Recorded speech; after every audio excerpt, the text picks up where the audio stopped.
psychologist. I work as part of the community pain service based down at Ainsdale, as probably most people know by now. And I was asked to kind of come and chat about, well, I was asked to kind of chat about the emotional aspects of living with pain.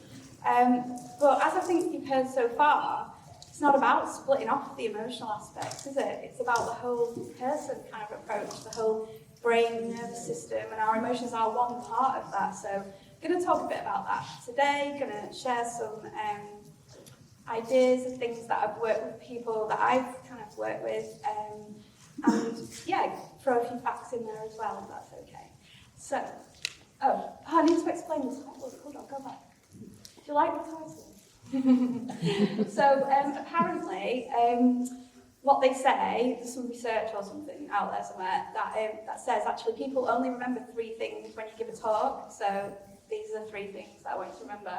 Daleks, and there's a bit of a big clue over there in the corner, which some of you might know a bit about already, and we'll come on to that. Dominoes and donuts. So they're the 3 things that I want you to kind of take away with you today. So, without further ado, so what do we know so far? And how amazing is it now that my medical and physio colleagues, they talk about psychology. Psychology isn't just for psychologists. Psychology is for all health professionals because, you know, my argument would be that's what makes us human. We're working with human beings. We're not working with just one bit of somebody that's gone wrong. We're working with the whole person. So it's lovely to hear so much psychology in my teammates' talks, and not surprising because we've kind of worked together for a while now, haven't we? So, pain is a sensory experience produced by the brain. The experience of pain is a complex mixture of a range of inputs from the nervous system, which Dr. Barker was talking about, nociception, and neuroception. So neuroception might be a word that you've not perhaps really come across, and it's a fairly new word actually in the literature. I'll read it out. It describes how neural circuits distinguish whether situations or people are safe, dangerous, or life-threatening. And it's a constant process of perception and evaluation. So it was alluded to in the previous talks, but the word that's been in on it is neuroception. And apparently it explains why a toddler enjoys a parent's embrace, but views a hug from a stranger as an assault.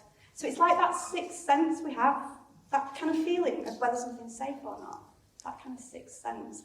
And it's a real complex process, bi-directional processes of, you know, messages zipping around, all processed by this really, really complex computer, which is our brain. And some of this is in unconscious control, and some of it isn't as well. The meaning of the pain is important, as Graham and Chris described, the context, whether it's perceived as a threat, whether it's understood in different ways, and that can lead people to function differently. Pain is the brain's response to what it thinks is a threat. Its function is to motivate a type and set of behaviours. Okay, so that's a little bit of a kind of summary of what the guys have told you, with this new term kind of thrown in. Has everybody ever seen him before? Aristotle, apparently. So he's that Greek guy that lived a long, long time ago, isn't he? Isn't it interesting that in Western medicine, certainly for a while, but I think we're getting better these days, brains and bodies were treated as separately. So if you have something wrong with your stomach, you go to the stomach doctor. If you have something wrong with your leg, you might go to the broken bone doctor. But actually, right back with the ancient Greeks, they treated people as whole beings, and they knew that the brain was always talking to the body and vice versa. And I think kind of traditional medicine has kind of lost sight of that for a while, but now in recent years we're kind of tying everything back together, especially with all this new evidence we've got about the nervous system and the brain. Aristotle apparently described pain as a passion of the soul, and that pain is linked to emotion. Again, I'm not telling you anything you don't know, but maybe Aristotle said it first. So, the other thing to say, just going back one, sorry, everything affects everything else, doesn't it? So Graham talked a bit about vicious cycles and things setting off kind of negative triggers. Well, actually, that also means that we can build positive cycles, and that's what I'm going to talk to you a bit more about as well. We talked about the brain's plasticity and how it has the ability to tread dominant and less dominant paths, and we're going to talk a bit about that as well. Next slide. Right, did you know this? So, this is a functional MRI study, so they put people in these really fancy brain scans they've got these days, and apparently when people feel emotional pain, the same areas of the brain get activated as with physical pain. Did you know that? That's pretty striking, isn't it? So basically, the bit of the brain that lights up when they put people in a scanner and they induce emotional pain. So one of the experiments, I thought it was a bit tight actually. So what they did is they got people who have recently been dumped. They've been in emotional relationships and they got dumped. And they got them to think about the rejection, think about the emotional pain, basically. And also, so they scanned them, that's the bit of the head that lit up. If you want to know, it's the secondary somatosensory cortex and the dorsal posterior insula. Don't ask me to say that again. So that bit lit up, and then what they did is they also kind of triggered more of what you might call a physical pain, so kind of the hot and cold thing that can induce pain, and the exact same brain areas light up. So we know that these pathways are just so linked together. We're not talking about separate things in terms of the brain. And they think that during the course of evolution, the brain and the body took the economy route and decided to use a single neural system to detect and feel pain, regardless of whether it's emotional or physical. Does that shock people? Yeah, you learned something. So, do you want to flip? Yeah. This slide just has a few words, a bit like when Chris was talking at the start, he popped up that picture of the person hunched over with all the barbed wire riddled around them. And we know it's incredibly hard to live with chronic pain. It's very challenging. And these are the kind of feelings that people often talk to me as a psychologist about. They talk about feeling angry, feeling frightened. Some people talk to me about feeling suicidal, that they just feel like they can't go on with this pain in their life. They feel sad, worried, nervous. They feel kind of cloudy and foggy in their heads because we know that chronic pain affects our attentional processes. So one kind of famous psychology lecturer said he was trying to kind of get an audience who didn't live with pain to think about what it might be like to live with pain and the way it interrupts your attentional skills. And he said, try and think about listening to this lecture, but someone is constantly poking you in the back, trying to interrupt your thought processes, trying to interrupt your world, interrupt your kind of what you're trying to focus on. So we know it's hugely challenging, not only from the emotional side, but from the cognitive, the attentional side.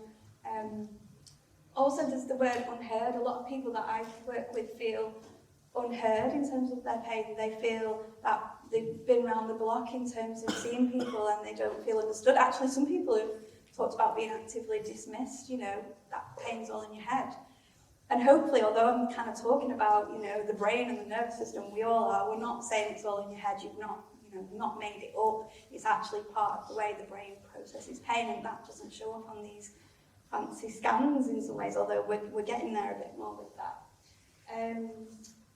What else have we got? Debilitated. I feel unfixable.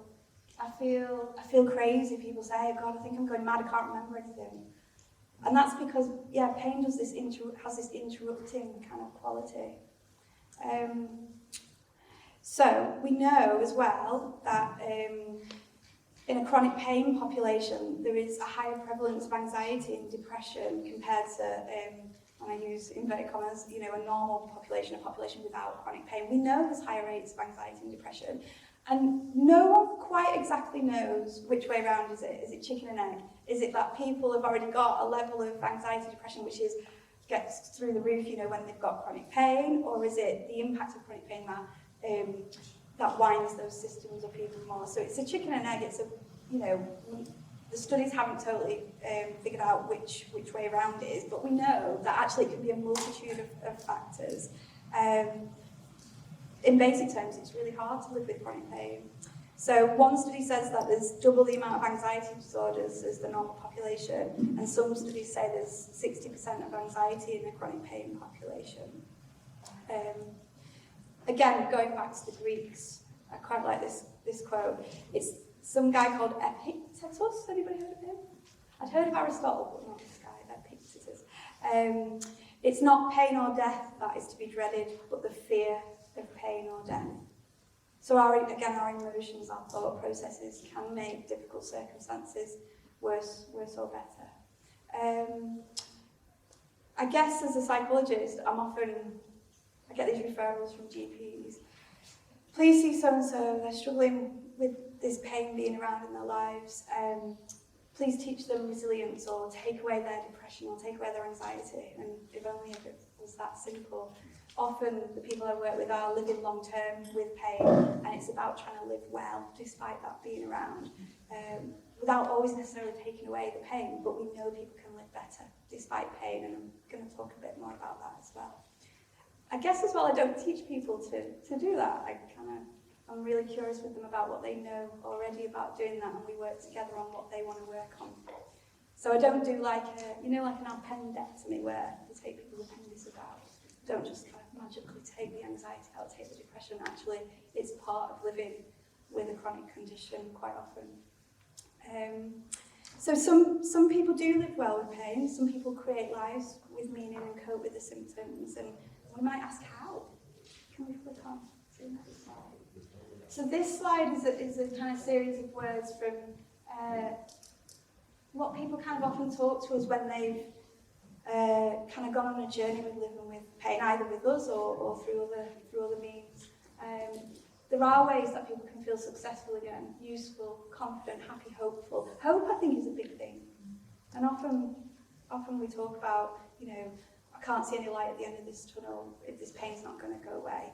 But what if there was light in terms of living a better life despite pain being around? What would that look like? And hopefully we're going to have a couple of stories today about a couple of people that have made that happen for themselves in their lives. Compassion is a great one. So often people tell me that when they learn to be a bit kinder to themselves, they feel a little bit better. Because people are hard on themselves. We beat ourselves up. We're actually evolutionary designed to beat ourselves up because we want to stay in with the in crowd, the impact. And it's like a bit of a default, like a defensive kind of thing. It's trying to keep us safe, so we beat ourselves up to try and do better. But actually, that's not always the best way, is it, to feel better? People talk about having a sense of purpose, a sense of joy again, a sense of feeling assertive, taking control again. That often has great power. So, I'm going to get on to my 3 Ds of my talk now. So, do you want to flip the next one? Daleks. Love the Dalek story. So some of you might have heard the Dalek story already, but got a special guest speaker tonight. Kev, do you want to come on? Yeah.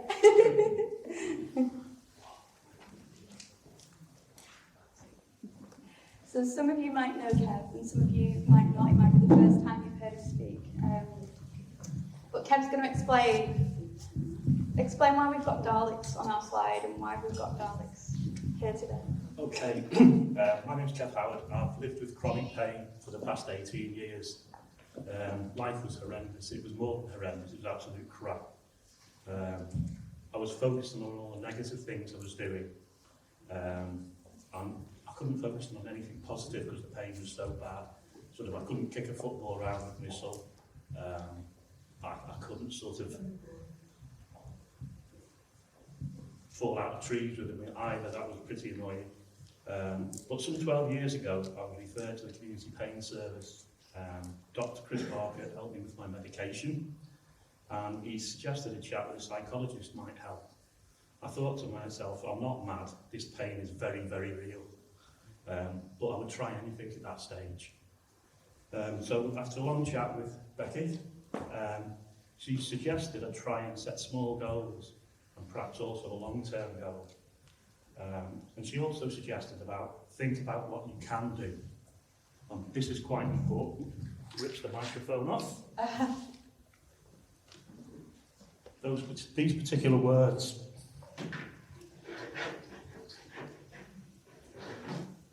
about what you can do. So I tried to stop thinking about the stuff I couldn't do, football and stuff. I thought, well, what can I do? Because I was always very practical. I wanted to do something with my son, as well as teaching practical skills. So he was an avid Doctor Who fan, so I asked him, should we build a life-size Dalek? He said, yes, can we, Dad? I couldn't believe the excitement in his face, and I still remember it today. He was only 6. So I found plans on the internet for the Dalek. Looking at the plans as a whole, the Dalek will be a mammoth task. I'd better bring him over, hadn't I?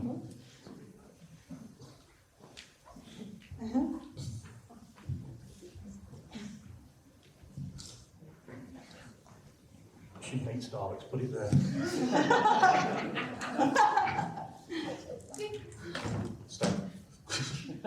So looking at it, you think, I'll never be able to do that. But I thought about what Becky had said. She said, break things down, set small goals.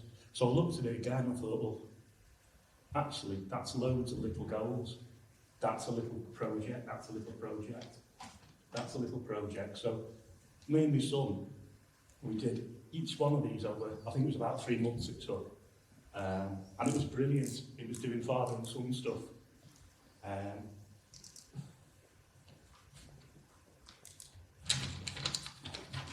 I've got a memory like a sieve, I blame the medication. So Stu helped make it. He was sanding away, cutting his fingers. I said, it's only blood, there's a plaster. He learned how to use tools. So it was great father and son stuff, and we were interacting. I hated football anyway.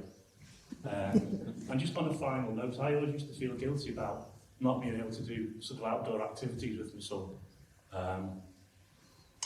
And he made a random comment last month, which pretty much choked me. And bearing in mind he's now 21, he said, Dad, you've done so much with me, far more than any of my friends' dads have ever done with them. So remember, never give up. Thank you.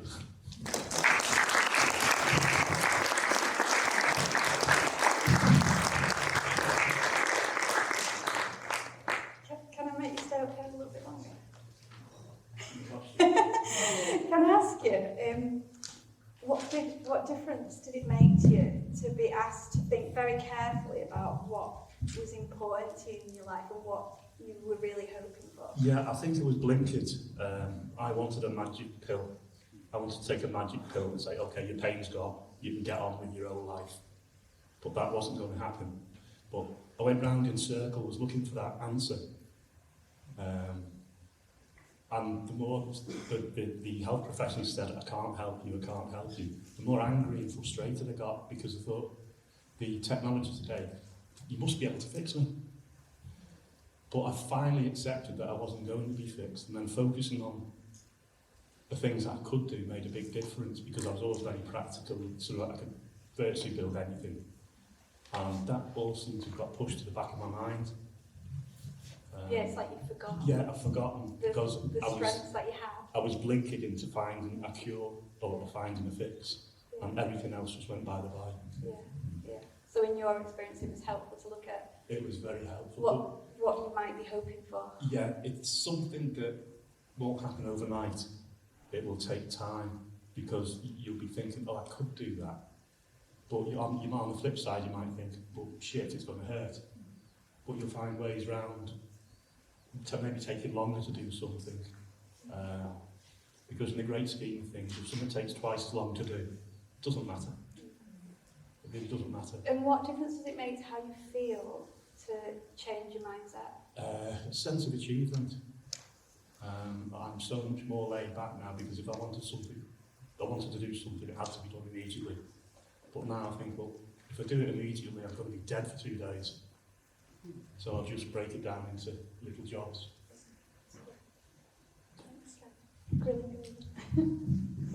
So, the Dalek is really important because it represents that. It's so important to ask people what's important and meaningful to them. I didn't know. I didn't know that Kevin was good at building Daleks. I didn't know that. But actually, through a conversation where we really had to think about, well, what skills did he already have? What what were his best hopes? His best hopes was to spend quality time with his son, and he came up with his solution. And that's what intrigues me. Everybody's solution is different, and it's not something that I can kind of come up with for them, but through some careful thinking we can come up with perhaps together. Just flip one back. And it's not just kind of me saying this or people like Kev saying this. There's a lot of research out there as well that actually if people are engaged in positive goals, it predicts higher levels of psychological well-being. And actually, there's some evidence that it can mediate pain severity and pain intensity, so it can have a bit of a positive side effect on pain. Building a doll, it doesn't take your pain away, but it arguably helps you live better with your pain. Would you say, Kev? Yes, that means a good distraction. Yeah, and that thing, that the distraction thing, so you remember the thing that we said about actually when you hit your thumb with a hammer and you shove it under the coat tap, what you're doing there is you're distracting your nervous system, and what you were doing there, Kev, through building the Dalek and focusing your concentration that way, was you were distracting your nervous system. Right, moving on. So, I think as well, Graham, you said this one earlier, didn't you? So, it's actually my boss, Dominic, who says this one. It's along down the golf course if you don't know what you're aiming for. So if you're stuck in problem land and all you can see is the problem, you can kind of lose sight on where it is you're heading. And that's quite a tough question that I ask people. What is it you're hoping for from working with us in pain service? And it can take a bit of thinking about. But if we're not asking that, how do we know where people are heading? How do we figure out that they're heading for Dalek land, you know? And this is another bit of interesting research. So actually, it was a study that was published in the journal Pain, and it was a 15-minute task, and you had to write about your best possible self for 15 minutes. I think they did it like every day, so they were invited to imagine their best possible self happening. So just imagining, just using your brain's imagination, whether you think it can happen or not, it actually is irrelevant. It's about getting those brain neural networks working again. So rather than them just totally being obsessed with problem land, inviting the brain into possibility land. And actually what they found was that they got lower pain ratings, and the authors thought that the pain experience was lower because participants paid less attention to the aversive aspects of the painful experience. And that research has been duplicated as well in various studies. So actually a process of visualising your best possible self can make a bit of a difference and can boost your optimism and happiness as well. So that sounds all right, doesn't it? Do you want to flip on? So my second D was dominoes. So inviting people to notice and make small cumulative changes. Do you want to flick it on? There's my dominoes. So one small change can often lead to wider successes in different areas. So for Kev, it was one small change that he actually got his brain into gear in terms of possibility, creative land. That led to literally building a Dalek. That involved building a more positive relationship with his son, and that is still paying dividends all these years later. So one just little flick of the domino can lead to all sorts of changes. Do you want to flick it on? It reminds me of that's Team GB cycling team, you know, the ones that won all those medals at the 2012 Olympics. Now, apparently, I know nothing about cycling, but apparently how they did that was they shaved little opportunities in every aspect of their experience. So they kind of improved the bikes a little bit, they improved their diets a little bit, they maybe coached in different ways, you know, they kind of tweaked a lot of different areas, and all those little tweaks in those little areas added up to a significant change, which was that massive medal haul. So often what we do at the pain services, we invite people to notice their smallest successes, however small, because if your brain is cued into doing that, success can breed success.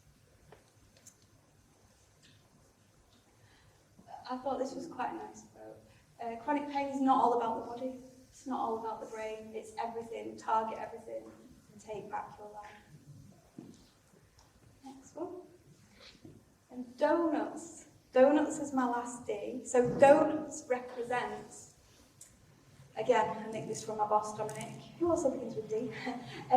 Notice the donut and not just the hole. As humans, we've evolved as a species to look for what's wrong Where's the threat? What's wrong? Because that's how we've survived and kept safe all these years as a species. But it doesn't help us in facing some of these situations we find ourselves in modern life. We forget to notice, well, what's going right? What is there? What's going on? What's the fleshy part of the donut? I'm going to notice that, not just the whole. So it's an invitation, really, to notice your successes, however small. How do you get out at all? How do you even get up in the morning? Do you give yourself a pat on the back for that? Notice your qualities. People say, oh, I'm determined because my mum always was determined. Oh, right, tell me about that determination. How does that help you these days? Noticing how people are getting through. We invite people to think about, well, what do they already know about living despite pain? Because we meet people with lots of experience in living with pain. I invite people to notice any L'Oreal moments. See in the adverts, what do? They like flip their hair, don't they, and go, because I'm worth it. You know, do we do that enough? I haven't got the hair. Notice existing resources in each other and in yourself. Do you ever sit and do that? I don't know. The other D we've got, I think, this is Mark's going to do us a little talk. So, over to you. And why have we put that under D? Why have we put that under donuts? I don't know. Really just, again, noticing what we've already got. Really, I suppose, noticing what's there and what's missing. And what really interests me, particularly myself and Becky being psychologists, is what interests us is actually existing expertise that we've actually got in the body that sometimes, and I've got to be honest as well, I was completely unaware that we had until starting this job. And what we can talk about sometimes is a built-in soothing system that we've got in our body. So if you think about Chris and Graham's talk, just previously, about the amount of threat that our body can sometimes experience, particularly when the pain response is there, you know, we need to be a little bit curious sometimes of how we're going to sort of upset the balance of that and get that soothing system going as well. Because again, what we do know, what Graham and Chris did mention, is that soothing system switched on, that neural pathway. Again, Becky's question of tell us what's going well can open up that pathway as well and begin that soothing response. You know, it's no coincidence that, you know, Kev built a Dalek, is engaged with his son, and that's initiates the soothing response. So just got a little bit of information here just to finish off, is around mindful living. So just a show of hands, has anyone ever heard of mindful living or mindfulness or relaxation? Okay, so plenty of hands in the room, one back there as well, fantastic. So plenty of show of hands there. And the reason that this is often mentioned around pain is about turning that soothing system on and attentional training. Now, what I would say as well is to signpost you to our expert patient Mark Fletcher here as well, who talks very well about this attentional training and how to do mindful living and how it impacts on his pain. So again, this is about challenging the autopilot that we can sometimes have. Again, it's evolution. We are trained to look actually at what's going wrong. What's the threat? Of course, our primary response to pain is exactly that. And again, when we go to health appointments, they sometimes open up in that threat response way. What's wrong? Rather than what you've been pleased to notice. So again, anyone in the pain service with appointment, it is around that as well. Let's turn that soothing response on. Next slide, please, Beck. So there was just a really quick study I just wanted to bring your attention to. It was around people who were meditators, people who meditated regularly, compared to people who were new to meditation. And the really interesting thing here, it's a really interesting study, but just running out of time, I'll just take you through it quickly. Was around actually the people who were more experienced meditators had rewired their brains and developed a different response to the presence of pain. And what they looked at is the sensory cortex. Again, I'm sure Chris gives a bit more info on that, but this is the area of the brain that perceives pain. Obviously that lit up, pain was still present, but again, we spoke about that emotional component as well to pain. When people were meditating and had been used to meditating as well, the amygdala, so that emotional response to pain as well. As we know, we go hand in hand. That was a response that actually stayed calm. So that's a really interesting study there of how we can sort of, access that way of plasticity as well. Sort of noticing that the brain can change. This is what meditation, relaxation, breathing and attention exercises can do for us. And just a quick one, just looking at MRI scanning. This is actually a really recent study. I think it was sort of published in the last sort of 2 weeks. And it's a really striking image of how we can look at areas of the brain that can impact pain, particularly through the sort of method of touch. So this is I think it's a 2-month-old baby in an MRI scanner with mum. And if we move on the scanner, we can look at the areas of the brain that are lit up when this happens. And self-compassion, so again, that ability to be self-compassionate to ourselves, but also to others around us as well, through touch, through things that we say to ourselves, through things that we say to others, can ignite oxytocin in the brain, which helps balance cortisol, which is in relation to the threat response as well. So we've got a really nice sort of combination here of good biology, good psychology, and sort of a good mishmash of the both. Next slide, please, Beth. So really, just sort of final thoughts from myself, before I hand back to Becky to finish. It's really just a bit of a mission for everyone here in attendance, really. That's if you choose to accept it, which is a bit of brain gardening, and that's due to Breathworks from Manchester. And really it is about noticing soothing moments, noticing again what's going well. Again, rewiring our brain really to be attentive and notice those moments as well. So I've rushed through that last one a little bit, but please grab yourself or a colleague at the end if you want to talk about this in a bit of depth. Thanks, Mark. Isn't it interesting? I feel like the neuroscience is like catching up with some of the psychology stuff we've been doing for a little while. Would you say? Because so the mindfulness stuff as well has been around for years and years. I mean, it's got its roots in Buddhism, and now the neuroscience is coming out to kind of back up why that is helpful for lots of people.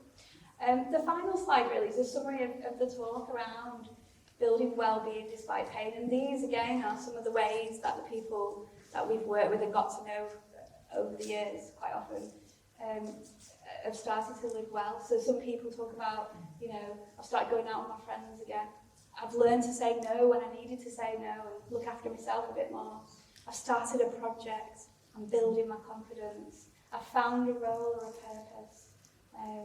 I've matched my goals to my strengths. I've looked at what skills I already do have and what can I do a bit more of and matched it up rather than trying to be a square peg in a round hole kind of thing. Like the football example. You couldn't do the football, but you found out what you could do was build the garlic. I dared to dream, I challenged myself a little bit. Singing in a choir we've got, because there's a wellbeing choir, and one of our volunteers who was manning the tin coffee, she attends that, so she could tell you more about that and the difference that's made to her in living with pain. So all sorts of ways people, when they start to just put one foot in possibility land, their worlds have grown a bit. It's not a fix, it's not a cure, it doesn't take pain away. Quite often the people I've got to know over the years, they still live with pain, anxiety, depression. We're only human, but they've built their well-being up alongside that as well, and life feels better. So, thank you for listening, and next up, actually, we've got it from the horse's mouth again, haven't we, Luke? It's not like you're a horse.